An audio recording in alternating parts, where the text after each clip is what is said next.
Welcome to Books in the Freezer, a podcast dedicated to the deliciously disturbing world of horror fiction. I'm your host, Stephanie, and today I am joined by author Nat Cassidy to talk about his latest novel, Nestlings, and horror set in the Big Apple. So, welcome to the show. Hello, thank you for having me. I'm so excited. I love the show. Oh my gosh, I'm very excited to have you here. I loved Mary. It was one of my favorite books last year, Oh, thank you. and we were just on a panel together It's true. a few weeks ago talking about horror tropes, which was a lot of fun. I don't want to brag, but I heard that was people's favorite panel of StokerCon, and I will not hear otherwise. So I'm I glad. mean, I loved that panel, and it was a very enjoyable conversation. I thought it was a ton of fun. It was just a fun topic. Brian did such a good job He really did. moderating. You were not kidding when you said you had that list of like 10 tropes. I tend to over prepare. Meanwhile, I was like, is this a trope? Getting myself into like a frenzy, like, that's not a trope. This is a trope. No, it's not. Yes, it is.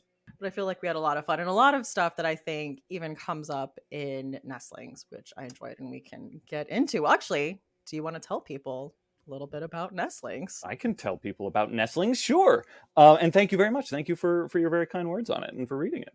Nestlings is my next book, which comes out October 31st of this year through Nightfire.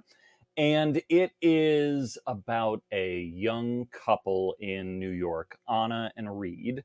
And they have an almost 1-year-old daughter, Charlie, and they are currently in the midst of just a real run of shit luck. Like, it's just been the worst year imaginable. Even leading up to this year, it's just been this horrible pocket of time. It seems like their luck has run out.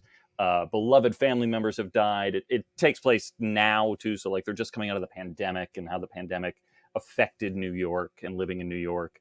Reed's mom just died. Anna had an incredibly difficult time during child labor. Child labor is a different issue.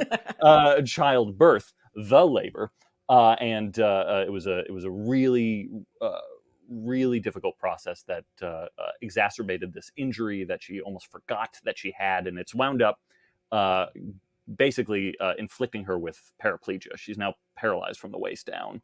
A incredibly rare injury, 1,000,000,000 to 1 shot, and she's feeling incredibly bitter and resentful. She's dealing with postpartum depression and post-injury depression, and everything is just really, really hard. And then suddenly, out of the blue, their name is drawn in an affordable housing lottery at this exclusive New York luxury building, this very famous building called the Deptford, and just right off Central Park West. It's an amazing historic building. Lots of celebrities and fancy people live there. They entered themselves into this housing lottery like 10 years ago on a whim, and suddenly their name has come up, and it looks like maybe their luck has turned, and that things are going to get better. And Anna is very understandably anxious about the apartment being at the top floor of this very tall skyrise building. She's worried about what would happen if there's a fire. She has to use a wheelchair, and it's just, having to rely only on that elevator is very dread-inducing. But she decides, fuck it, let's do it. We've earned this, and they move in. And then that's it. Nothing bad happens, and it's a really lovely story, and not a horror novel at all, except for everything that happens after the second chapter, when things get really terrifying. I'll leave it there for spoilers, but as you can imagine, this is not the blessing that it appears to be, and various horrifying things happen from there. Oh my gosh. Yes. It's like, of course, absolutely nothing bad happens. We know how No, this goes. of Like, course. I think this will be really good for us. Yeah, exactly. That wonderful trope that we love so much. We just need to change our location, Yeah. and it'll solve all our problems. I've taken this job at this hotel in the middle of the Colorado Rockies, and it's just going to be for one winter, and it's going to be great. It'll be really good for us. Yeah. So you have notes, like author's notes in Mary and Nestlings. I love them, and I think Thank people you. really connect to them. Like, when I hear people talk about Mary, they really connect to the author's note. I think it does add a whole layer when you're finished reading the story, and like, okay. Yeah. I mean, Mary, it's before, but yeah, Mary's got both. Mary's got the author's note a sandwich. sandwich. Yeah, exactly. You mentioned reaching out about, writing from this perspective that is Mm. not your own. And you kind of run into a similar thing with Anna's character in Nestlings as someone who was like recently paraplegic. So, what was the most helpful piece of feedback you got when, reaching out to people about that? Yeah, that's a great question.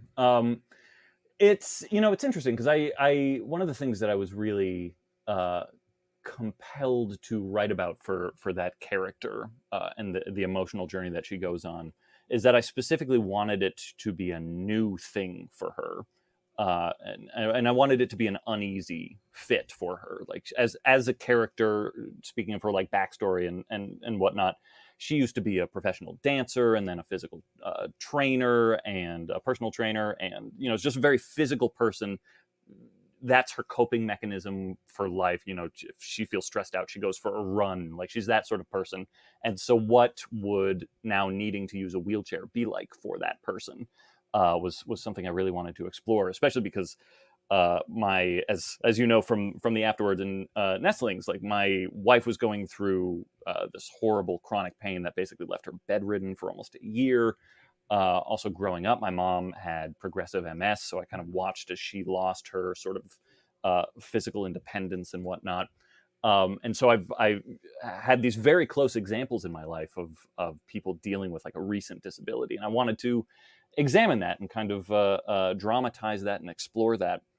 So on one hand, it was very helpful to be writing from that perspective because it wasn't like a lived-in experience that Anna was used to, and I got to kind of learn it with her, which was nice. And so a lot of the research and interviews and stuff like that that I did were mostly with people who had either lived this way for a long time or had always lived like this.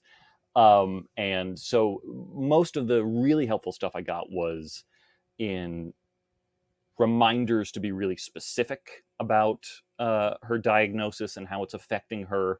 I think like the first draft I wrote was just like, yeah, she can't use her legs. Like it was just nice and simple and ignorant like that. And then speaking to like neurologists and people who use wheelchairs, and the Christopher and Dana Reeve Foundation in particular was incredibly helpful because they have a ton of resources for like the newly paralyzed and people with paraplegia and disorders like that. And they were like, okay, well, um, does Anna have feeling in one leg? Does she have feelings in two legs? Does she experience pain still? Like all these things that you actually need to be really specific about, because that's going to determine her care and her PT regimen and like the sort of stuff that she needs at home. And so that helped me really narrow down and get very granular in the experiences she was having. Um, there was another really helpful bit of feedback where there's a Anna's physical therapist is a character in the book, and in the first draft too. Like she was this really annoying, like flighty kind of also sort of former dancer character who just kind of like flitted about and like had all these aphorisms and stuff like that. And everyone I spoke to was like, nah, your physical therapist is not going to be like that. Like, first of all, you really want someone who's like big enough to actually like lift you up and down and to help you out of your chair and to, do the exercises with you that you're paying them to do. And also, like, there's no way she would be like that flighty and flippant and have all these dumb aphorisms and like personal trainer mantras and stuff like that. Like this would be someone who's like really grounded and tough and still loving and positive and stuff like that, but their relationship would be much different. And so that character changed completely over the drafting process because of that feedback, which was very helpful because I think a lot of people did not like her, and now she's kind of a lot of readers' favorites so far. Yeah. I So I felt was, connected to her. yeah, she's great. I love her. Yeah. Um, Nothing bad happens to her either. Everybody gets out of this book okay. They all wake up and they're like, what a weird dream. Yeah, right. I love New York. That's how it ends. That's how it ends. Another thing, I don't know if we really want to get into what specific tropes we're covering here, but it is a trope that tends to lean into a lot of like Christian mythology and Mm, relics. And we are dealing with Jewish characters, mm. which I thought was really interesting and really fascinating thing to explore. I mean, especially at this time. Yeah, yeah. Thank you. Yeah, that was kind of from the get go of this book. Like that was something I was very eager to explore. I'm Jewish, Mhm. and I'm a huge lifelong horror obsessive. I've just been consuming horror media and stories my whole life, and there was always this thing about vampire stories, and Nestlings is like vampire adjacent. Very much, we acknowledge it's like Salem's Lot meets Rosemary's Baby. And especially with like vampire mythology, there's plenty of like modern vampire stories where they're like any religious artifact will do as long as you believe in it or something like that. But still, like the bulk of classic vampire stuff has that trope of just like a cross is what does it. And that is it's a weird thing as someone who's not Christian to read those stories, and even if you love them, which I do, to just be like, huh, what does that mean? Like, what are we implying there? That doesn't sit entirely right with me. And so I wanted to, just from the conception of this story, I wanted to explore what it would be like for Jewish characters to encounter vampires, and what does that do? What does that make you? What do we have that works? What do our mythologies teach us, and our cultural heritages teach us, and stuff like that?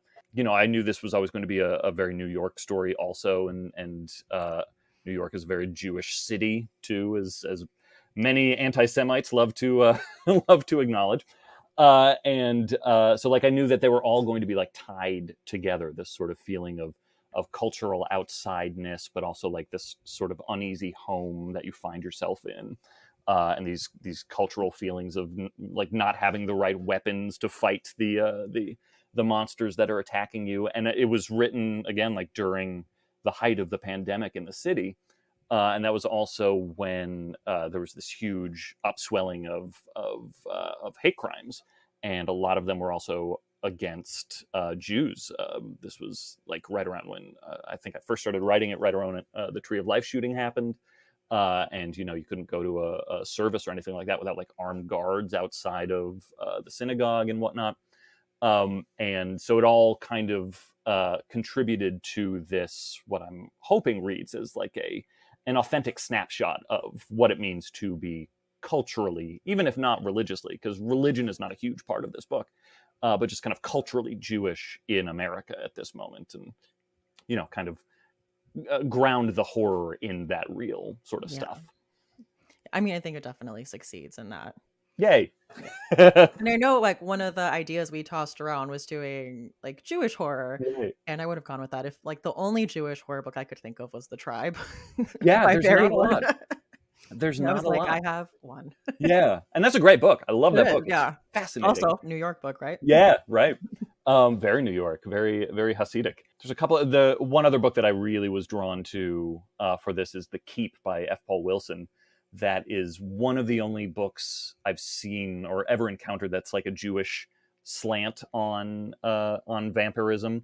It's set during World War II. It's set in like a castle, a literal keep in Romania that the Nazis have taken, and there's a vampire-like creature killing all their men, and so the SS officer in charge, like like SS officers do, manhandles this like a Jewish historian from a local village and is like, "You got to find out how to save my men." And the cross works on the monster, and it actually sends Hmm, this character into a kind of spiral of like, interesting. what does that mean? And Yeah. especially at this moment, there winds up being a twist that takes it away from that, and it winds up not actually being like a cross per se or anything about God, which is a fun little trick and kind of avoids the theological questions that it initially brings up. But that book always stuck with me. It's just like it's just such a great thing to explore, that Yeah, that is. tension. But yeah, beyond that, there's not a ton of Jewish horror. There's like more Jewish horror happening now. Like Zachary I was, Rosenberg yeah. is writing stuff, and other people as well. I was gonna say that, yeah. And Danielle Trusoni's latest Yeah, book has like a bit of that, and like even in movies, like The Vigil you're came right. out a few years ago. Like I think it's coming out more now. Like it's an episode maybe we could do a few years from now. I'll do it. You know where to find me. Yeah. Well, Nestlings is like kind of this ultimate New York like real estate horror story. And I know in your author's note you mentioned that there's a certain character that might be based off of a real experience you had. So I guess was that your worst like New York real estate story, or like have you heard like an even worse, crazier story? There's so much I want to say about that, about what I allude to in that author's note, but I don't know if it counts as like slander or something. Like, I mean, it's not. It was all true. Anyone who wants to talk to me in person at like a bar, I will tell the full story of what Nestlings is kind of fictionalizing, because it's absolutely horrific and insane, and I will happily tell you off the record. But it yeah, and that was probably my worst New York experience, but not by far. Like I've lived in I think 10 apartments, maybe 11 apartments in my time in New York City, and several of them have been very, let's say, unique. Let's say, delightfully anecdotal. My first, my first apartment was maybe the second place most insane New York story. I moved to New York and I didn't have a place to live, so I was just couch crashing. And my first couch that I crashed on was with some dear friends of mine. It was in like it was at the border of Bushwick and Williamsburg. Now it would be considered Williamsburg, because Williamsburg is just kind of now becoming all of that area, because that is very fancy and sells well. But at the time, it was kind of the border of Bushwick. Uh, Directly under the J train. So it was just like this pitch black, no sun, just under a subway line. So just the train going overhead the whole time on this gritty little side street off of Broadway, off of the main strip in that area. And it was a side street that, like, I could literally call our pizza place and order pizza and give us our address, and they'd be like, I don't know where that is. Oh And my I'd say, like, gosh. look out your window, you can see me. Like, it's this street. Like, nobody knew where we were. It was also right across the street from Woodhull Hospital, which at the time, and probably still to this day, but certainly at the time, was a pretty grungy hospital that had a big mental wing, however you want to call it. That I don't know what the situation was, but there were usually lots of people in like hospital Johnny gowns, just like wandering around outside, like screaming at themselves, and like clearly people who were going through things that should have been like inside in the hospital were just kind of allowed to like roam around outside. Um, the and I should say, I was sleeping on this couch, and then my friends were like, "We're moving. This place is insane. Do you want to take over our lease?" And I was like, "Yes, I have nowhere else to go." So I wound up living here. And So you got the mental hospital, you got the train tracks, you got it was a railroad apartment, 2 apartments on each floor. The Ours was one side, and then we had neighbors on the other side, and we actually shared a backyard, so we had like outdoor space, which is unheard of in New York. Except our next door neighbors, our across the hall neighbors rather, were raising pit bulls to fight. So they were raising fighting dogs, and they were also raising chickens. So the backyard was full of dog shit and chickens, and we could hear the stud pit bull. They would have it mate in their bathroom, which shared a wall with our bathroom. And the stud pit bull also had like a lung disorder or like some sort of infection, and so we would just hear it through the walls having Oh dog my god. sex, and then also this like roar, roar, roar, just like this horrible retching noise because it couldn't breathe. And um, they also had a 10-year-old kid or something like that, who something was clearly wrong with him, and it was horrible, but he woke up every day sobbing, like that, just horrible, like gut cleansing sobbing. So we have roar, roar, and then this kid just Oh my god. and then the chickens. There were huge rats in our kitchen, that you could, like, it was a railroad apartment. We were on one side, the kitchen was on the other side, and we could hear the rats chewing in the garbage from our bedroom all the way across Oh my gosh. the house, just like, and just top to bottom full of roaches. And I will never forget the moment when I realized I could not live here anymore. Where I was in our bathroom, which was like a 5x5 stall with a drain in the ground for the shower, and then like this uninsulated heat pipe next to the toilet, so you would burn your skin if you had to sit on the toilet. And I'm like brushing my teeth, trying to avoid the heat pipe, and I looked down, and there was a roach like 2 inches big on my foot, and I just kind of kicked it off, It was just like, get off my foot. And then I had a moment of, that's not the right reaction. Like, I should be horrified that there was a roach that big on my foot. This is not good for me to live here. And so eventually we had to leave. But we were only paying like $300 a month. So uh, I think now apartments in that same building, which has been renovated, I checked on Street Easy. I think they now go for like $3,500 a month or something like that. That is, oh my god, I can't even fathom Yeah. So that was a pretty great first apartment in New York. that. In the words of Taylor Swift, welcome to New York. It's waiting for you, Yeah. and that's a threat. That's true. It just needs to be put to like horror music, like "Welcome to New York." Right. It's It's been waiting waiting for for you. Well, what about New York City? Makes it a great setting for horror. It's a great question because it's so tried and true. I think. Tell me if you feel differently, but I think there are two things for me that make New York such a great horror setting. The first is that it's a city full of. I mean, maybe there's three things. First is the obvious one. There's just so many fucking people. There's just so many people, and there's so many things. There's just so much there that, like, of course, there could be horror there too. Like, it just makes it. Everything is here. Why not a monster or several? But also, there's this energy in the air where, obviously people are born and raised in New York, and quite a lot of them. But there's also a huge percentage of the population here, and it's people who moved here. And you don't just like move to New York on a whim. Usually, you move here like to do something, to chase something, or because you have to, or because of a relationship you're in, or something. So there's some reason why you're moving to this very inhospitable, expensive place. And so that contributes to this feeling in the air of ambition and drive. And, it's not an easy place to live emotionally or economically or logistically. I don't know how people move here. I don't know how I did. You just kind of do. But so it just contributes to this energy in the air where we're all just kind of at the same time, like going, oh my fucking God, what are we doing here? But also like, I have to be here. And so it just kind of, the stakes are always extra high here.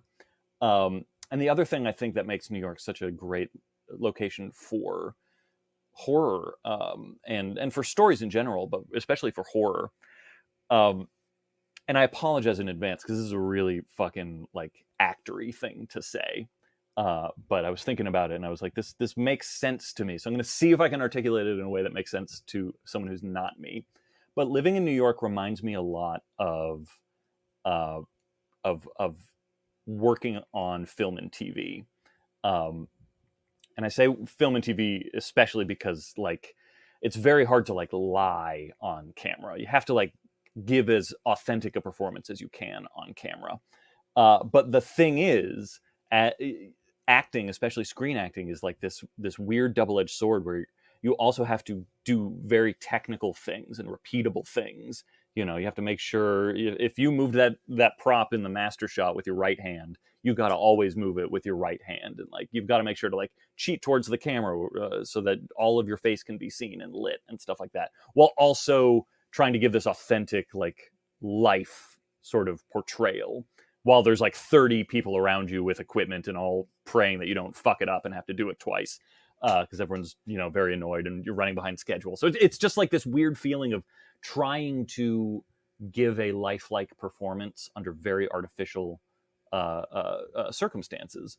And especially with the camera, which is often like right there, you're just aware of this eye that you have to play towards, but you can't play at. You can't like play something big for the camera because it'll look horrible and it'll read really inauthentic.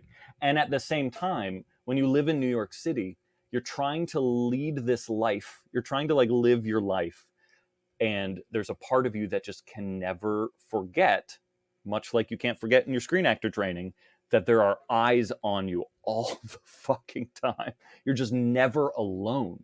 Even when, you feel like, even when you're like at home in your apartment and you're like closing out the world, like you've usually got a neighbor just like a thin fucking bit of like drywall away from you. And so there's just always this feeling of the presence of people. and the kind of intangible push of other people and the eyes of people. And again, much like screen acting, eventually you reach a point where you get used to it. Like you never forget it. It's never, the knowledge is never far from your mind, but you kind of learn how to like compartmentalize it and move it to the side and give an authentic performance or something like that. Or, especially as like a 20 something in New York, you finally have that moment of like, well, I'm going to have a breakdown on the train. I'm just going to start sobbing on the train in front of like 900 people, or I'm going to throw up on the subway platform and be at like my most physically vulnerable right now. And eventually you're just like, this is it. Like, this is what it is like to live in New York City. And so that just contributes to this weird, uncanny vibe that every interaction has in New York City, where it's like you're never fucking alone. There's always someone or something there that is watching or listening or something like that. So it's a great environment for dread. Nice. I love that answer. It just reminds me of those TikToks where someone will like scream in the middle of a street in New York and they're like, all those people that turned around, they're not from here. Yeah, exactly. You're just like, oh, fuck, someone's screaming on the street. If anything, don't look because you don't want to engage. I don't want to be brought in. Yep. Leave me be. Yep. It's funny because mine is kind of the opposite, that usually there should be a safety in Mm, being around so many people. Like when people think of horror, they think of like cabin in the woods or like right. suburban street. Like you're alone. No one can hear you scream. And it's like your people can hear you scream Yeah. and it still doesn't save you. Yeah, exactly. Exactly. That was something I really tried to lean into with Nestlings, actually. It was Yes. just like that feeling of like, yeah, you can call the fucking NYPD. You can like yell to the guy who runs the deli, and like those still aren't going to save you. Yeah. And I think that's so effective in horror because it's not relying on like cheap cop outs. And like, I love that about like urban settings. Yeah. And, it's like, yeah, your cell phone works here. We're not like in the middle of nowhere. Right. Your resources are still here Right. and they're still not going to come through for you in the end. Unless you have AT&T, because that always fucking drops out. Yeah, I loved that about Scream 6, actually. Like Scream 6 felt like the first like good New York slasher in a very, very long time, maybe ever. Okay. Because there I were, was going to ask you. Okay. yeah, it felt, I mean, there were some things about it that, obviously are had to be done for like narrative's sake or whatever. But like the whole like bodega scene where they're like shooting out and having a shootout in the deli. I loved that because it really shows you like how little physical space you usually have to maneuver. Like it's a city full of stairs and tight corners. Like everything is just kind of cramped.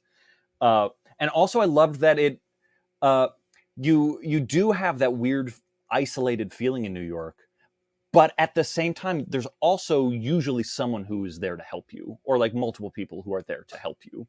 So there was something very, I thought, effective about the guy who runs the deli, like trying to help them, and then he's dead too, and then it's that feeling of like, oh fuck, the guy who was going to help me, the Good Samaritan, the New York Good Samaritan, he's now gone. Where do I go? What do I do? Yeah, it's Shit hit the fan now. exactly. I love that. Yeah. There was a lot of really good sequences in that. Yeah, I was going to ask you, like, with all the slasher sequels that get set in New York, which one is the least New York? Which one are you like, that is obviously not New York? I would have to say Jason Takes Manhattan actually takes place in Manhattan. They actually got to film in Times Square, but only for like 5 minutes. 90% of that movie's on a fucking boat.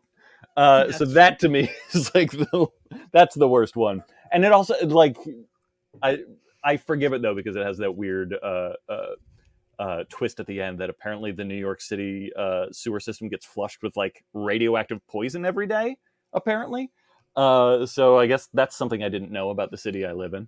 It's strong enough to melt a human being. That didn't quite feel authentic. There were things about Cloverfield too that really pissed me off. But Cloverfield actually Really? like it does capture a certain kind of New York existence, especially like you know rich white 20-something partying existence in New York. It captured that, but there were so many geographical shortcuts and things Yeah. that just could not happen like I think they walk up like the Lexington Avenue line and they end up in like the West Side, or like little things like that. That when you've lived here, you're just like, that's fucking bullshit. That is not right. Uh, It's like I'm from California, and every time Party in the USA comes on, and I'm like, if you are coming from LAX, the Hollywood sign is not on that side. yes, yes, it's fucking infuriating. Yeah, it's like saying like I got in my car and I flew to outer space. It's this is not the ending of Grease. It does not work that way. I've heard that with like Hellraiser 3 too, because it was it's like vaguely New York City. I don't think they ever I don't it's been a while since I've Yeah, seen it. I don't they really say sorry. But yeah, like the way those streets are laid out, they're so wide. And I'm like, this was filmed in North Carolina. yeah, yeah. I know on your list of movies, Midnight Meat Train is on there too, and that is also like that's one of those weird movies where it's like these are fucking Canadian subway trains if ever I have seen them. Like the but it MTA does not look like that at all. but it had a green tint. Isn't that what New York looks like? Everything is awash in a sickly green. We have a good list of New York horror movies here. I know we've mentioned a few, but I feel like we got to mention like American Psycho and Rosemary's Baby. Right. Those are classics. Those feel very authentic. Was Rosemary's Baby filmed in New York? Well, It was, yeah. It was the exteriors were filmed at the Dakota. okay. They did not film inside the Dakota, but the exteriors at least are. That is, and that obviously was one of the big things that I based the Mhm. Detford, the building in Yeah. Nestlings on. Although the Dakota is relatively short. I think it's like 8 stories or something like that. Is it really? Okay. Yeah, it's a pretty small building. Um, that I almost got to tour, and then the timing didn't work out. But I one of these days, Are they weird about that? yeah, especially like post John Lennon, they're very closed off. they, Yeah, they don't like a lot of people inside, I guess that makes sense. And then ones I've really only seen once, but I feel like we also had to mention Chud and Maniac. Well, right? I've only seen the old one. I haven't seen the new Elijah Wood Maniac. It's fun. I've I heard mean, that. it's fucked up, but it's really good. And one that I'm just realizing we didn't put on either of our lists is Ghostbusters. Oh, Obviously, oh duh. yeah. Um, yeah, that's a very New York movie, and like authentically feeling New York. Chud is so great. I love Chud. Um, and that's very authentic to the sewer system. Like we have a lot of cannibalistic humanoid underground dwellers. I was gonna ask. Yeah, Yeah, and again, it's just a thing you get used to. it's just Some part of living in some New of my York. best friends are chuds. And they're great people. I don't eat with them, but other than that, I also have 1408 on here, which I guess yes, takes place mainly in a hotel room. right. In the Dolphin Hotel, which is not real, but I love that you picked that because that is also a great New York movie in that like there is something very dreadful about when New York gets quiet. When you're in a hotel or when you're in a high rise, unless the building is like super new and super well treated, like there's always some street noise or something like that. But there are Mhm. moments when it's just quiet and it's weird. It's really weird. And that movie is so good and effective at like that claustrophobia and that uncanny sort of feeling. Yeah, I love it. I love that movie. it's really good. And I think also, I mean, New York is such an old city, so like I feel like every building has like a history, but to be Oh yeah, at a place where it's like, oh no, even I won't go in here. yeah, So many things have happened that I will not set foot in that room. Good luck. yeah. That is also one of Stephen King's best. It's one of his best short stories. It's also weirdly one of his best audiobooks. I remember, and for those that don't know me, I'm a fucking Stephen King obsessive. So I've read everything he's ever published and then some. And there was a period in the '90s, in the or it might have been like 2000 or something like that, where he had this 3-story audiobook called Blood and Smoke, where it was 3 stories based around cigarettes. Huh. And they all eventually wound up into Everything's Eventual, his collection. But it was In the Death Room, 1408, and the Lunch at the Gotham Cafe. And the 1408, it's still the audiobook of that's in the Everything's Eventual audiobook, so you can hear it. But this was before Everything's Eventual. It only existed, like I only had it on tape, and it was Stephen King reading it, and he's a great reader of his stories, and he's just kind of he lulls you around with a little Mainer accent, and it's just this like super scary story, and then it ends with the most like alien harsh saxophone riff you've ever heard, and it's the only time I've ever encountered a jump scare in an audiobook, and it fucking scared the shit out of me, and I love it. So I'll always have an extra soft spot in my heart for 1408. I love that. You know, I've been listening to a lot of Stephen King audiobooks, and there are just like because I'll be following along in the book, and there are just random like sounds, and I'm like, there's Yeah, not a paragraph break here. This isn't a yeah, chapter. yeah, What is this for? yeah. It's a weird thing that a lot of producers decided to indulge in with his works. Like, Okay, just gonna throw a fuck. we're gonna need to add a little saxophone here. Hell yeah.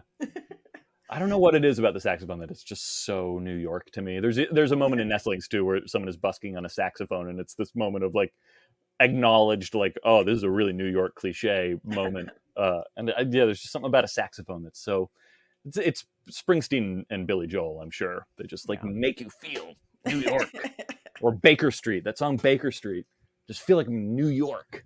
Also, cigarettes seem to be a big theme in Stephen King because I was thinking you were gonna say like Quitters Inc. Oh yeah, yeah, yeah. or what's the one? I'm sure you'll know the one where they get mad about all the smokers taking like smoke breaks. Yeah, the what is that? The 10 o'clock people? Yes, that's it. Yeah. I knew you would know Yeah. it.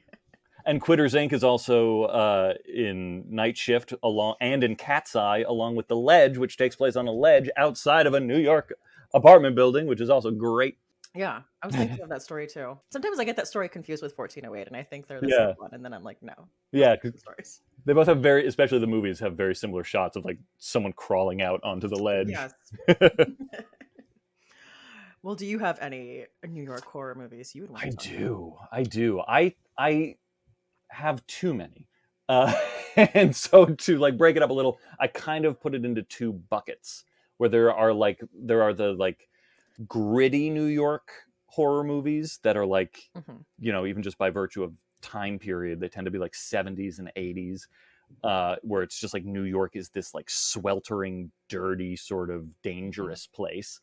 And those are movies like Larry Cohen's Q, The Winged Serpent, which is great. It's a great claymation monster against like the Chrysler Building, and a lot of that movie was shot guerrilla style too.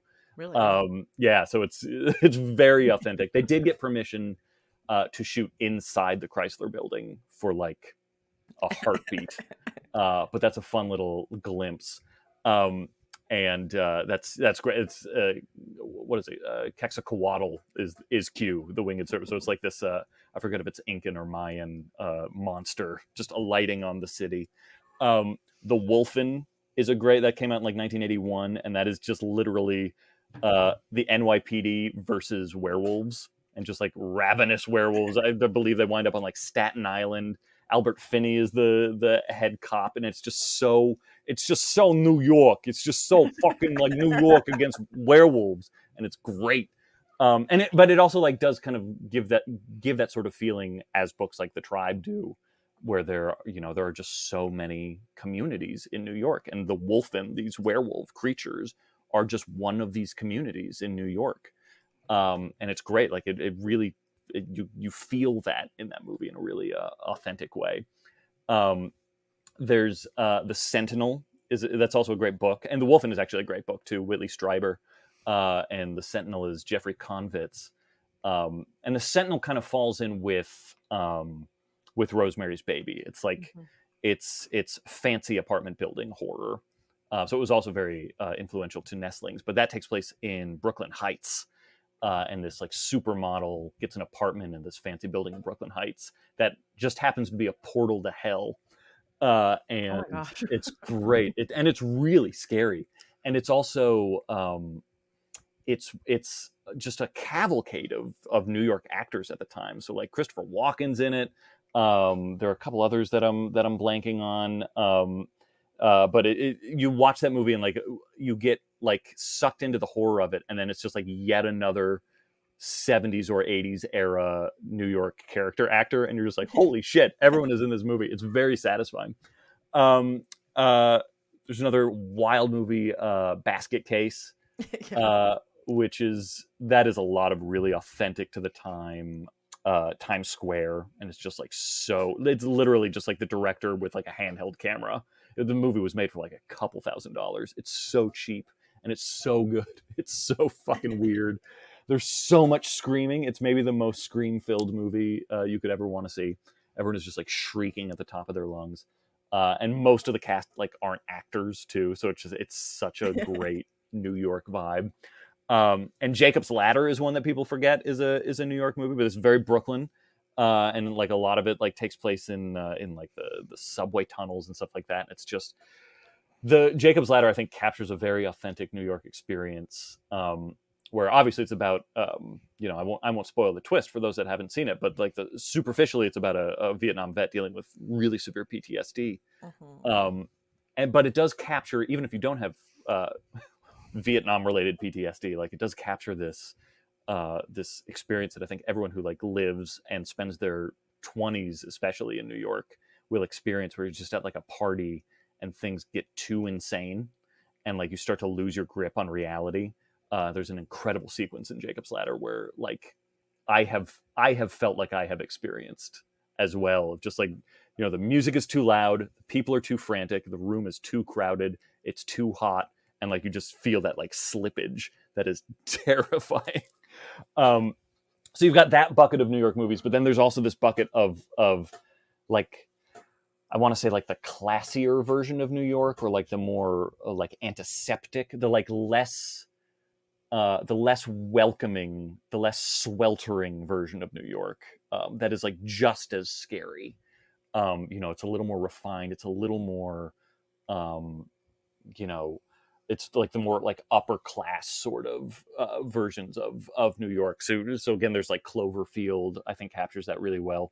Black Swan captures that really well. That sort of like New York City ballet scene, and just Lincoln Center in general. And speaking personally, what it's like is like someone in the arts living in New York and like just fucking losing your mind trying to make a living out here, and just how hard it is mentally, in those those lowercase s scenes. There's a great movie that came out last year called Nanny, which is about a Senegalese nanny who's working for like these really just awful, gentrifying, rich white parents, and like they're yelling at her for making the food too spicy for their precious little child and stuff. Like it's like that sort of dichotomy of the New York experience, of like Mhm. the immigrant experience, but also like the just wealth and fucking you know uh, uh, just like overpowering alien whiteness of like people who don't belong there, and people who are like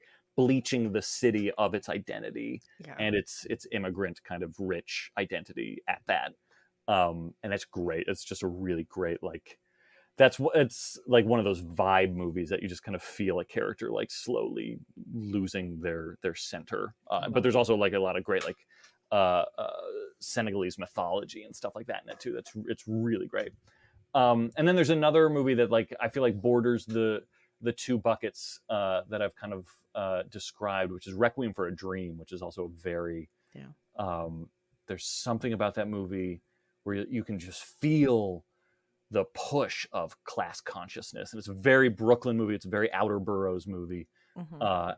and just like how those two New Yorks really can rip you apart. Like I'm especially thinking of Ellen Burstyn's character, who just like wants to be on a game show, just wants to like have an experience, have a momentary experience of that other side, that fancier side of New York, and it just destroys her. That movie is so upsetting. Yeah. And Hubert Selby is just like a great New York depictor, the guy who he wrote the book that it's based on. Yeah, those are some movies, and there's so many more There that we could are. choose.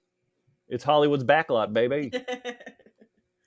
Like, why not make it in New York? Gremlins 2. We forgot Gremlins 2. How could we forget that? That's like the quintessential New York movie. I forgot to mention Vampires versus the Bronx. Oh yeah, The which I haven't book. seen. It's really fun. And when I get into my first pick for my book, I just think those two make a great pair because they're Ooh, about like gentrification. It's a ton of fun. It's like this gang of kids like against this like gentrifying force, yeah. vampires, and The kids are so charismatic. Like, I just had so much fun watching this. Ooh, I want to see And they're, this. like, learning all their, like, vampire mythology from Blade because he's the best. They're like, "Don't worry, I saw this on Blade." Hell yes. This episode is brought to you by Fangoria, the world's best horror and cult film magazine since 1979. Listeners can use code BOOKSINTHEFreezer to get 20% off their order. That includes, of course, merchandise and first-time subscriptions and single issues of the magazine. Not only are there tons of articles and interviews about upcoming horror movies, there's a regular segment by Stephen Graham Jones all about slashers called Slasher Nation, so you're going to want a copy.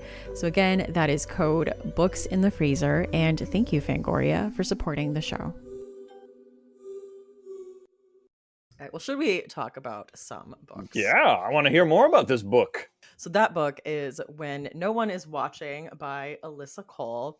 The comp for this was like Rear Window meets Get Out, which I think is pretty accurate. I love it. So this is about a neighborhood in Brooklyn that's being gentrified. It's really about a woman named Sydney, and she lives in Brooklyn, and there's a walking tour that goes by her house every day, like the history of Brooklyn. And she notices that on this walking tour that the tour guide doesn't mention anything about the notable Black citizens. It's this very whitewashed history of Brooklyn. And she kind of starts like, excuse me, like you didn't mention this and you didn't mention this. And she's like, well, why don't you start your own walking tour? And she's like, I will do just that. Huh. And that is what she does. So she starts and she meets up with her neighbor Theo. Together, they work together and start this walking tour about like the Black history of Brooklyn. But as you can imagine, as they start digging into the history, they find some unsavory things.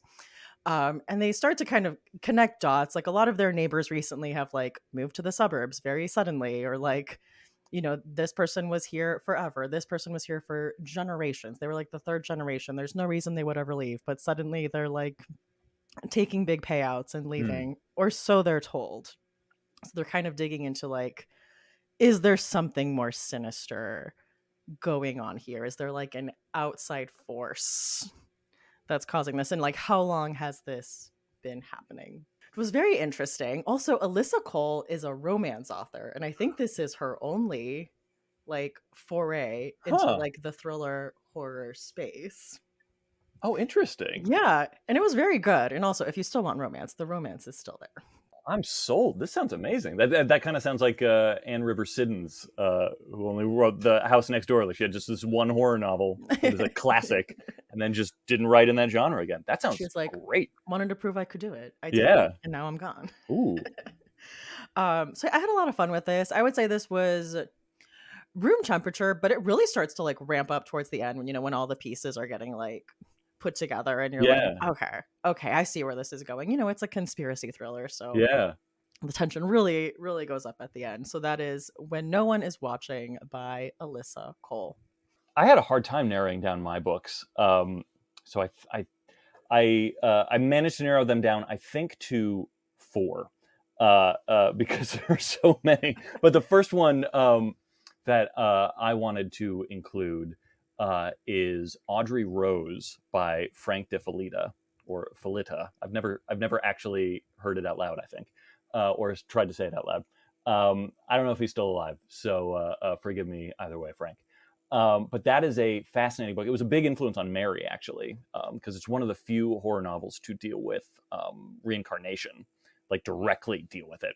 And it's about a Manhattan couple, pretty well-to-do Manhattan couple, and they have a daughter who's like 10, and she starts experiencing like these horrific waking hallucinations and screaming and feeling like she's dying.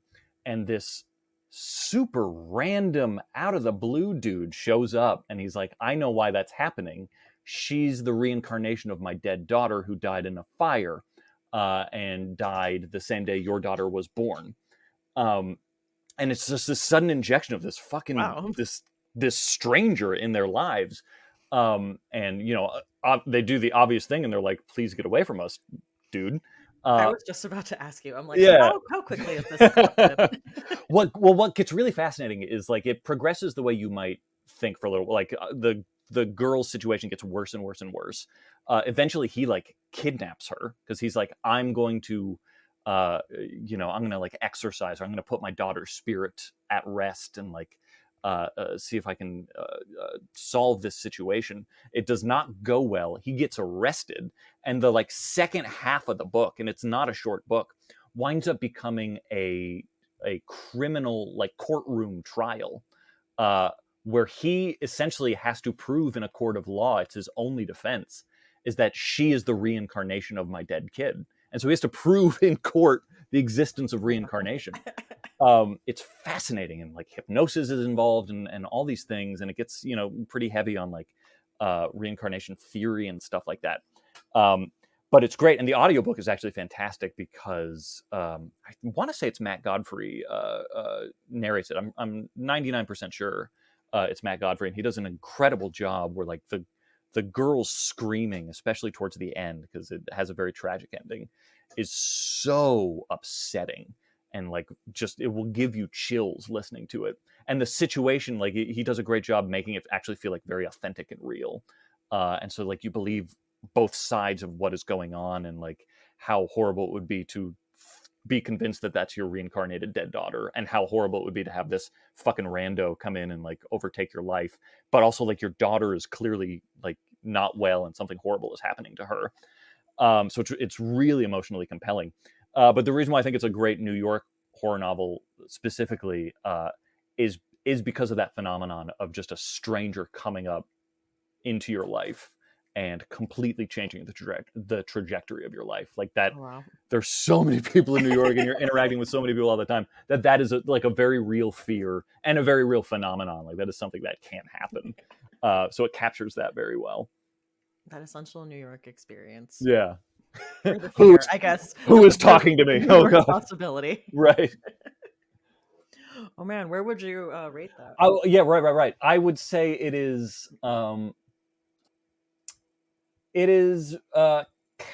somewhere between the counter and the fridge.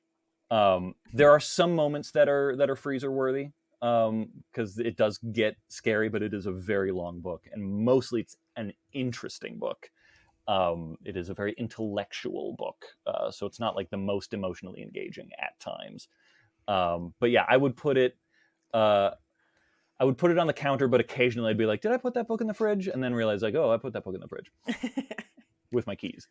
I love it. That is really interesting. I feel like I've seen this book. Like I feel Yeah, like this is a book I've seen, and now my interest is piqued. yeah, it's one of those like classic paperback horror Yeah, novels that everyone has seen in a used bookstore at one point or other. probably. Yeah, That kind of feels like The like a Tribe, actually. yeah. Yeah, and actually, I think like The Tribe, I think Valancourt Books reissued it. Did it? Okay. Yeah. My next book is not long at all. It is The Pretty Ones by Anya Alborn. I think it's only like 130-ish pages, and I think it's only available as an ebook. I Oh can't believe wow. it's an e-novella. But this takes place during the Summer of Sam murders in 1977. Sold. And we're following Nell. Nell's the narrator, but she is a homely girl working at a call center. She's awkward and, we're in her head. And you see that she has a really hard time making friends. There's kind of like cliques at the call center. She like can't get in with these girls. And then these like murders are introduced, and it really like changes the vibe of Huh. the workplace. Like all the girls with brown hair are like freaking out about like we can't go outside. Should we put our hair up? Should we put our hair down? Should we wear hats? Like I don't know. Like is that gonna change anything? There's one girl that shows kindness to Nell, and she ends up murdered, which ends up kind of like obviously rocking things at the workplace. But Nell suspects that there's something else more sinister going on. It is a short novel, Hmm. and I don't want to give too much away, so I will kind of just leave it there. But I read this a few years ago, and it was right when I was getting into like Anya Alborn at first, and I thought it was a really fun, good time. Like I think I read this honestly in one sitting. Like I feel like it is just one of Huh. those like one sitting stories. I really want. Anya Alburn is one of those authors, kind of like Adam Neville and a little like Darcy Coates. I've read some Mhm. Darcy Coates and very much enjoyed Darcy Coates, but like uh, Anya Alborn and Adam Neville are two authors who, and I've read one Adam Neville book, but like they have so many books and so many people are obsessed with them that I'm like, I'm dying to read them. I'm so excited to read them.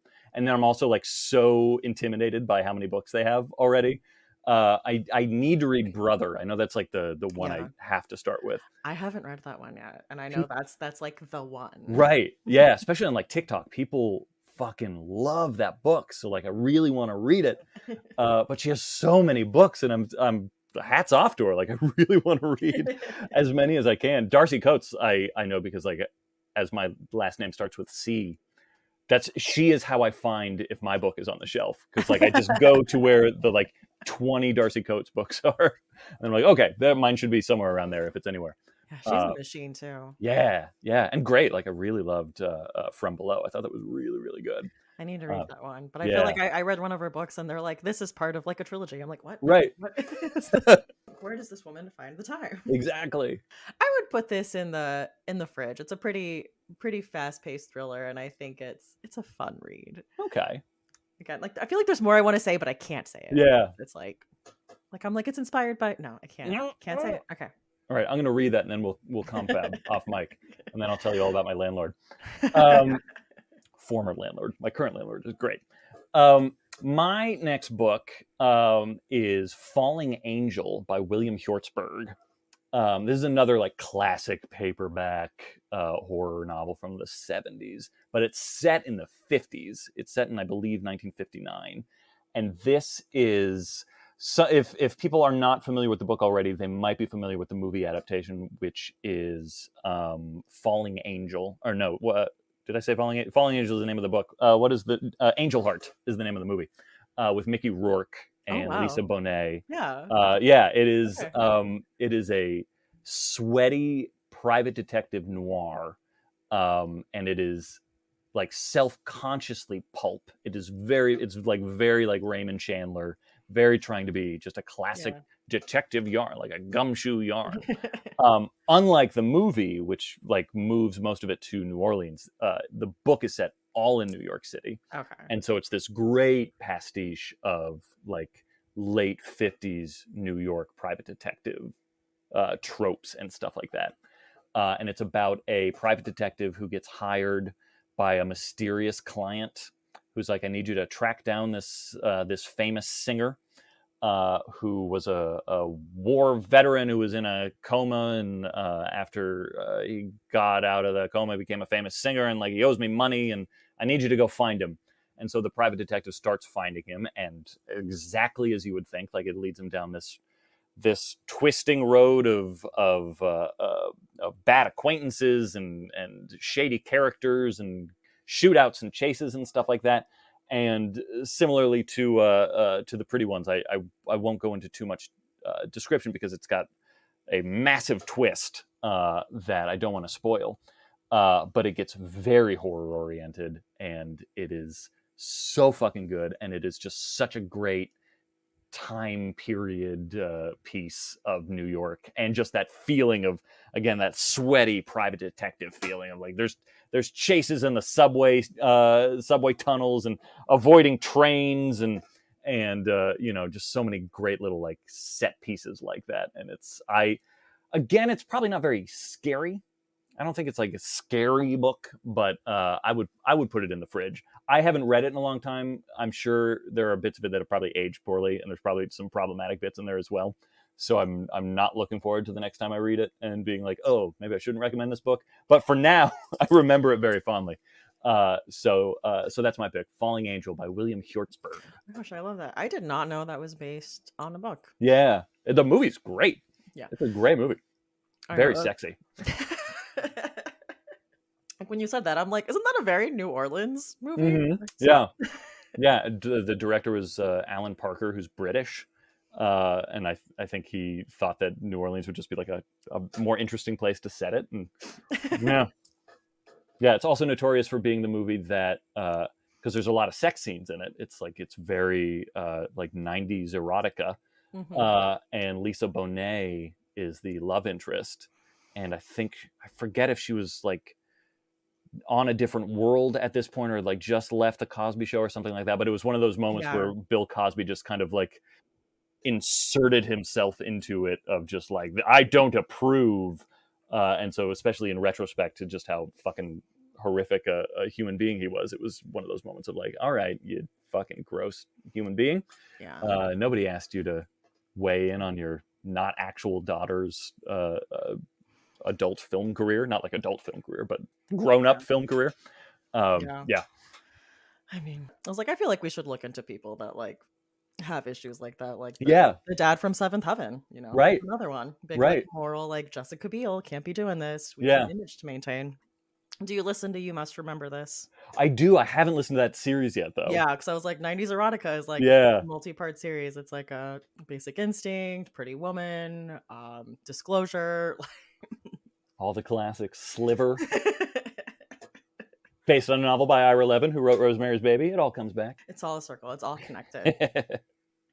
All right. My final pick is probably the most popular, and we'll talk about maybe an upcoming adaptation. Yeah. It is The Changeling by Victor Laval. I read this years ago and it Mm, really took me by surprise. I think because I went into it thinking it was going to be like this very big like fairy tale story and I'm not like big on fairy tales, but I was like, no, whatever this is, I loved yeah. this. So, but this is about Apollo who is a rare like slash antique book dealer and we see him settling into his new life as a husband and a father to his newborn son. And we see that his wife Emma is not settling as well as he is. And at first, he thinks it might just be like postpartum depression, but she starts making these like kind of wild claims, and he doesn't know how to deal with that. One day, she commits a horrifying act and then just kind of disappears and Mm, essentially leaves Apollo to like deal with the aftermath. From there, it is him basically trying to put the pieces together, but then we also follow him on this journey as he's trying to figure out like, someone says like actually I heard, she's here and I heard she's here and you kind of follow him as he goes on this journey following these different leads to see if he can find his wife, get his family back and learn the truth mm. about things. I mean, I love Victor LaValle as a writer. I still have to read Lone Women, but so far, like everything I have read by him has been fantastic. This had like commentary on like social media and like modern parenting and like parenting in this like digital age and privacy and I think we talked about how this is going to be like an adaptation soon and I'm just like I'm very interested to see what they do with this because this source material is so good. And I mean, as you can imagine, set in New York City. I didn't really get into like too much of the setting, but some of that journey is through New York. But this to me was fridge. There was a lot of unsettling imagery. There was definitely freezer moments. There's definitely Mm. like a lot of moments of like high tension. But you've read this too, right? Oh yeah, this of your three picks. This is the one I have read. Yeah, I adore this book. I love everything I've ever read of Victor's. And one of the things specifically I love about the Changeling, which you've already alluded to, is that it's this mystical journey through New York City. Yeah. And the thing a lot of people forget about New York City, and like we haven't even really touched on in our conversation thus far, but it is a very big part of living here, is that the boroughs all have like such a distinct feeling and vibe, and that there's a lot of New York City life, despite it being very compact and very like urban and stuff like that.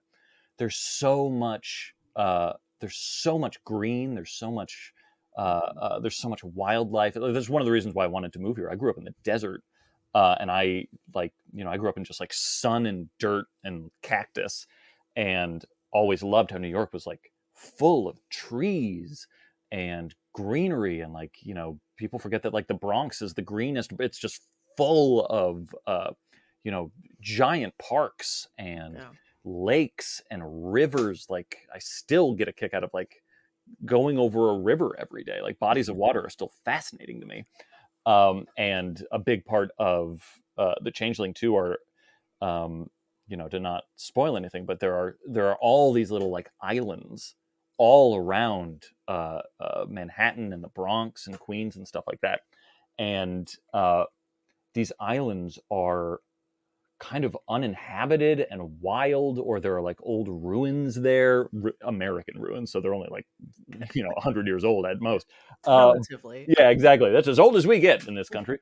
But still, like, there's this feeling of like abandoned, like peopleless properties in the most congested city in the country. So it's like he really touches on that really surreal, as you said, like kind of fairy tale feeling of like, you know, even when I was living in like Bay Ridge, Brooklyn, which is like deep, deep Brooklyn, like, South Brooklyn, there were a couple parks where you could just suddenly like realize that you're kind of lost and you're just like around trees. Mm. And it's just this weird feeling of like civilization suddenly feels very far away. Yeah. And he captures that so beautifully. He also wrote The Ballad of Black Tom, which is Mhm. phenomenal, and another like that. This was not one of my picks, but you could almost say that that novella, or the story that it's based on, or responding to, I should say, which is H.P. Lovecraft's The Horror in Red Hook, or At Red Hook, I think, which is just like an appallingly racist. Mhm. It's like H.P. Lovecraft at his worst. Those. It's one of those stories that you kind of discuss the downsides of H.P. Lovecraft with, because he's so scared of non-white people, and the fact that he moved to Red Hook, Brooklyn, is so hilarious and awful.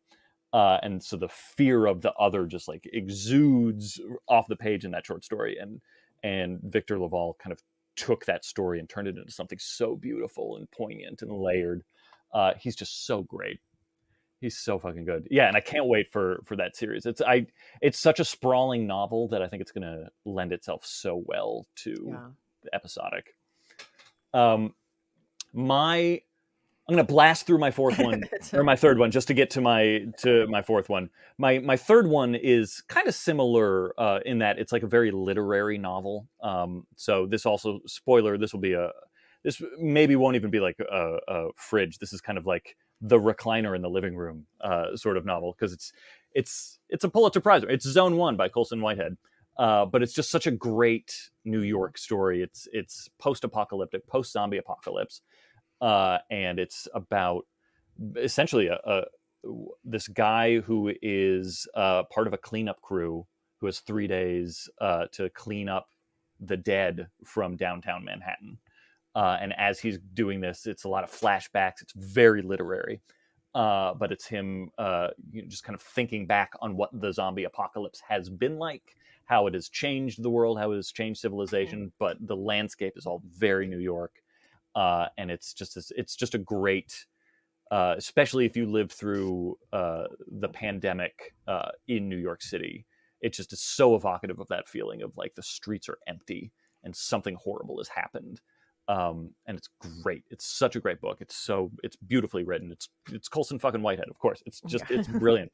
But my fourth and like biggest pick for New York novel, um, it's not even a novel, it is a series of novels, but as the Stephen King freak, I just have to shoehorn it into this conversation, which is the Dark Tower series is quintessential New York genre fiction. A huge chunk of the Dark Tower series from book 2 on is set in New York City, which is fucking crazy considering it's his big fantasy epic. It takes place in Midworld, and it's a different dimension, and it's the tower, and it's this whole cosmic thing. But so much of it comes back to New York City, and specifically to one intersection in New York City where a rose is growing in a vacant lot. And he's got these characters, Eddie Dean and Susanna Dean, nay Odetta Holmes, and Detta Walker and Jake Chambers. Like, they're all these New York characters, and uh, it is so vibrantly New York. There's so many through books 2 through 7. There are just so many great set pieces that occur in New York. There's a big plot point that is about like haggling over New York real estate and like trying to like sell a deed for a vacant lot, and corporate overlords trying to buy that lot out from under you. And it's just uh, the weirdness of New York, there's a phenomenon that they get into, especially in book 6, Song of Susanna, of walk-ins, and that stuff takes place in Maine, where they're talking about walk-ins. But that feeling of walk-ins is, again, like harkening back to the Audrey Rose discussion, just that feeling of like random people are going to walk into your life in this city, and they could be from a different dimension. They could be a gunslinger from another world, from a fictional world, just kind of inserting himself into your life. um and the Dark Tower series is just so, and I never hear it discussed as like a New York series, but it is so, that is like a good 50% of the entire saga takes place in New York. And Stephen King in general is thought of as like, the main writer, main with an E at the end, writer. Yeah. And But so many of his books have incredibly memorable moments in New York, like The Stand and The Dark Half, and The Breathing Method, and just a bunch of other stories that we've already discussed. So I'm making a plea for Stephen King to be also thought of as a New York writer, and I think The Dark Tower, as his like central opus of his works, is kind of like the biggest case point for that. I put this. I mean, The Dark Tower has moments of horror and great horror, so I'm going to put it in the freezer. But it's 7 books, and some of them are really thick, so it's going to fill your freezer up. Yeah. It's a pretty hefty freezer selection, so you're going to have to like take shit out to fit it in there. So it's a complicated freezer book. Some of the books can maybe go in the fridge, but I'm a big Tower junkie, so Tower for life. Oh, you're kind of blowing my mind. I have been very intimidated by the Dark Tower series just Yeah. because there's so many of them. Uh-huh. A lot of them are not small. And because it is like this whole fantasy world that I'm like, am I ready to like fully dive in? But I had no idea that so many of them were set in New York. Yeah, it's a huge starting from book 2. So book 1, forgive me while I go on a Tower rant. Everyone can tune out for a few minutes. Book 1 is notoriously obtuse, and he's writing in a strange style for him. It's one of the only books he's ever like actually like rewritten as a more established writer to just try and like make up for how kind of user unfriendly it is. And it's this weird like Western sci-fi sort of vibe, and the protagonist is very unlikable on purpose, and he's just like this really closed off, emotionless killing machine. And it takes place in this very weird deserty world, and it's just strange. A lot of people have a really hard time getting into the series because of book 1. I love book 1. I think it's great, and it's it scratches a very specific itch. But you just kind of got to get through book 1 if you're not feeling it. And then you get to book 2, and book 2 is suddenly like Stephen King, the thriller writer, steps in, and he's like, "Oh, right, I write pop fiction," and it's a completely different vibe, and very very light spoilers, but he basically has his cowboy character, his like Clint Eastwood character, the gunslinger, starting the book on a beach, and the gunslinger finds a series of freestanding doors in the middle of the beach, and every time he opens one of these doors, he falls into another person's mind Huh. in another world. And so the first person he falls into is a heroin junkie in New York City. And so it's this fish out of water adventure story of this guy who's like smuggling drugs on a plane, Oh no. and like the gunslinger like helps him figure out how to smuggle drugs, and he has to deal with like drug, there's literal like fucking like mafia shootouts with this guy with like a Oh. gunslinger in his brain. And then the next character is a civil rights fighter, this rich black woman, in another time period in New York. She's like in the 60s. The junkie was in the 70s. She's in the 60s. She is also, appropriately to our earlier conversation, she is paraplegic. She's in a wheelchair, and she's a schizophrenic. And so now he's in the mind of a woman who's a schizophrenic and who can only use a wheelchair. Yeah. And so it's also about like what it's like, it's Stephen King, so grain of salt, but it's about like what it's like to be like a black woman on the forefront of the civil rights movement in New York. Yeah. And then the third person is a serial killer in New York. Like it's just like that is book Oh. 2, and it goes into wild directions from there. So it's it's shockingly user friendly after the first book, Okay. and it just becomes this wild ride full of very enjoyable characters. And you'll dip back into the fantasy world in like books 3 and 5 especially, and 4 I guess, have like a lot of like fantasy thick things, No. uh, but it winds up like I can understand why people are intimidated by it, but Hmm. like once you get into book 2, you really understand that like, oh, this is just like a roller coaster of fucking weird. Stephen King at his like most like, hey, why not? Let's try this. And it's such a trip. And yeah, New York is so key to it. I weirdly have worked many jobs in the neighborhood where where the vacant lot is. I actually wrote a song about the vacant lot too. It's on my second album. Just as kind of like a little Dark Tower wink. Ooh. Um, uh, but yeah, it's a very New York series of books. Oh wow, I did not know that. Also, this has maybe been the most convinced I've been to give it a try. So, Hell yeah, hell yeah! I know I sold at least like 3 copies of It because of that It podcast. So if I've sold some Dark Tower copies too, then you're welcome, Steve. well, do we have some chilling obsessions? I do. Okay. I certainly do. Yeah, I figured since we are talking about like location specific horror this episode, uh, my a big obsession of mine lately is Indonesian horror movies, um, and specifically the movies of filmmaker Joko Anwar, who's brilliant. Um, but he's got movies like Queen of Black Magic and Impetigore and Satan Slaves 2 Communion. He actually just wrote Queen of Black Magic, I should say. But he and a couple of other directors. There's Timo Jajanto, I believe it's pronounced, and Rocky Soroya.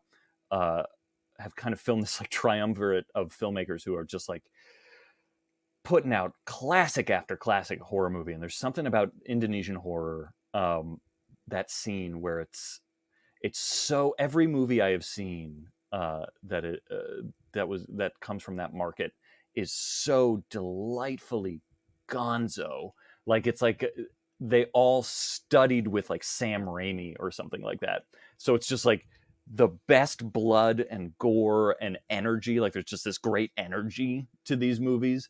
And the acting is mostly really good. There's some especially like slightly older movies like from like 10 years ago or so where the acting is maybe not so great, or the effects aren't so great, but like the stories are still really solid. And like just in general, foreign horror tends to be my favorite anyway because I love to experience other cultures through horror movies and stuff like that. And so the culture of Indonesia too has just been like really fascinating to just start learning more and more about, and especially with these movies, like they're very religious.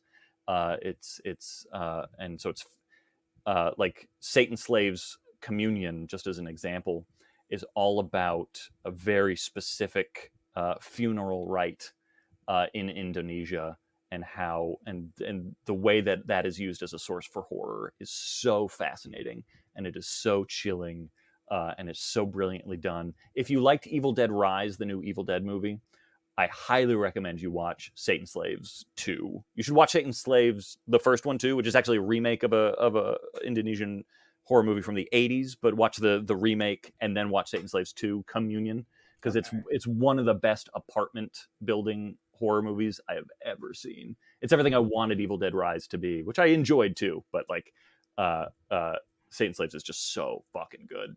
So that's my chilling obsession right now. Okay. I've only seen Impetigore, but Yeah, I really liked it. it's so good. And I've been meaning to check out his other stuff because I think it's on Shutter too. Because Yeah. yeah, Satan Slaves and stuff's all on there. So I will have to prioritize that. My chilling obsession is that I am back in 2007 because I have a crush on Josh Groban again and I'm singing Oh, Sweeney Todd songs. attend the tale of Sweeney Todd. I know. I heard a bit ago that he was the new Sweeney Todd, but I don't know if they just got put on Spotify or if my TikTok algorithm was like bringing them to my attention. But I started listening to the new revival on Broadway, and oh my gosh, I am obsessed, Yeah. obsessed with the new Sweeney Todd. Also, I'm like Was I supposed to think Sweeney Todd was hot this whole time? Because that was not the case in 2007, and I think it is the case now. I love that so much. Yeah, I've heard such good things about this production. I want to see it so bad. I fucking love that show so much. I've seen so many productions of that show. The Michael Cerverus one, the video, the PBS version of the original Broadway one.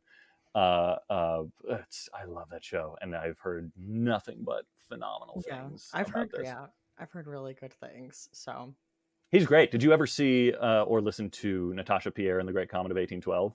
mm-mm. He that is Dave Malloy is one of my very very favorite musical composers and lyricists, and he wrote this.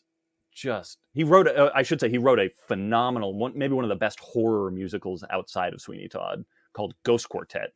That is absolutely brilliant, and anyone who likes horror and music and musicals should absolutely stop everything and listen to Ghost Quartet, especially the live version at McKittrick Hotel. It's fucking amazing. It's got Dark Tower references. It's got Poe. Oh, It's full of stuff, and it's so good. But he also wrote an adaptation of 19 pages of War and Peace, just like a little sliver of War and Peace. Um, Natasha and Pierre and the Great Comet of 1812, and it is just like heart-rendingly beautiful. I saw it when it was off Broadway, and it was literally done like as like almost dinner theater. Like you were served food and vodka, and it was like nice. done like in a crowded room where people were just like kind of weaving in and out. But Josh Groban took over the role that Dave Malloy was playing for the Broadway revival, and I believe it was videotaped also. Okay. But he does a phenomenal job. He's so good. He's a Yeah. I remember loving Josh Groban back when he guest starred on Ally McBeal of all things. That's how I old didn't I know. am. Yeah, I did not know he ever did that. Yeah, he was like a child, and the plot of the episode was that Ally McBeal has a crush on a young man who sings good. Which he then did again on The Office. Yeah, he had a bit of a niche. It's like, I'm a good looking guy who can sing, so here we Right. go. More power to you, Josh Groban. Yeah, still doing it to this day. Yeah. So. Well, the other tradition we have on this show is to ask our guests for a final girl song. All right. Unsurprisingly, I wrestled with this for a very long time, and I had a very long list of finalists. I'm not going to do multiple, don't worry. But I was like, oh, what would sound better in a playlist? What would Yeah. be like more horror oriented? What's maybe vampire oriented for Nestlings, or what's like New York City oriented or something like that? I ultimately landed on a song that is maybe not a great like playlist song, but is very sentimental to me and speaks very specifically to a moment in my life when I like first moved to New York. Um, and I moved to New York right out of college, although New York was like always the place I was going to live at anyway. I was raised by New Yorkers. Like I was just primed to live in New York for my entire life. So I knew I was going to move to New York, and I moved to New York with my fiance at the time, and it was just like 3 very challenging years in that horrible first apartment that I described, and like I'd never experienced seasonal affective depression before, so I was having like panic attacks all the time, and that she and I like kept breaking up and getting back together and breaking up and getting back together, and we like lived together for all of this too, and it was just this stew of like early 20s drama. And so after we like finally broke up for the last time, I was like the quintessential sad boy, like walking around the Lower East Side, listening to sad songs and Ani DeFranco and, just Postal Service. And just, I was such an early 2000s cliche. But it was also just like, I was living in New York. It was just so romantic. It was so 20 something heartbreak romantic. And one artist in particular was a big favorite of mine at the time. And he's a very New York artist, and I used to like see him hanging out at the Pink Pony on the Lower East Side.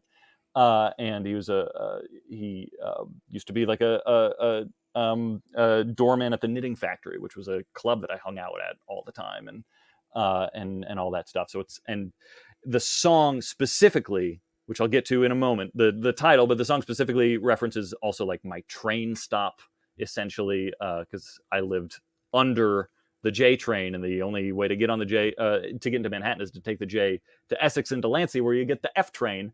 And this song is about the F train that I just used to spend so much of my time waiting for, to the point where my very first outgoing voicemail message on my early cell phone was, "I can't come to the phone right now because I'm probably waiting for the F train." And so the song is Mike Doty, "Thank You, Lord, for Sending Me the F Train," which is a song I even used to busk back when I used to busk in subway stations through my 30s. I used to play this song also because it's just very appropriate. So that's my final girl New York song. Thank you, I Lord, for sending me the F train. love that. I'm not familiar with it, so I will have to look it up and give it a listen and add it to the list. I What are the apologize if it like ends the flow if you're listening to it on shuffle. It's a great song, but it's not a shuffle song.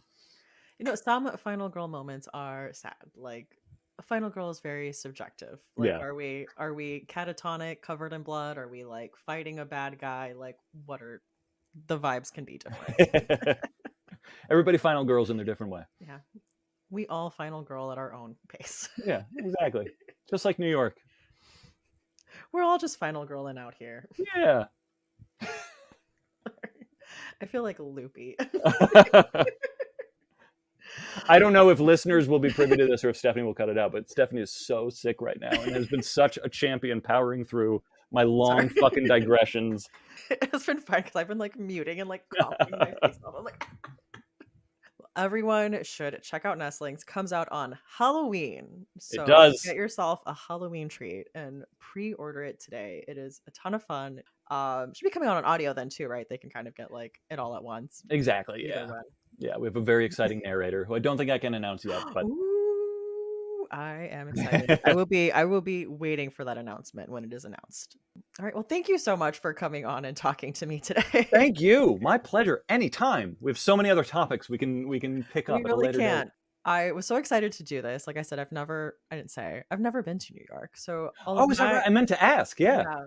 yeah, I was gonna say, I'm like, my New York knowledge is years of watching Gossip Girl That's and pretty much and what it's like. Girls on HBO. And Yeah. I'm like, I get it. I know Upper East Side. That's how we all live. It is very authentic. We're the all two in. the two experiences, Exactly. Gossip Girl and Girls. Yeah. The two. I'm a little older too, so like I'm a little Sex in the City. Like that's just my life.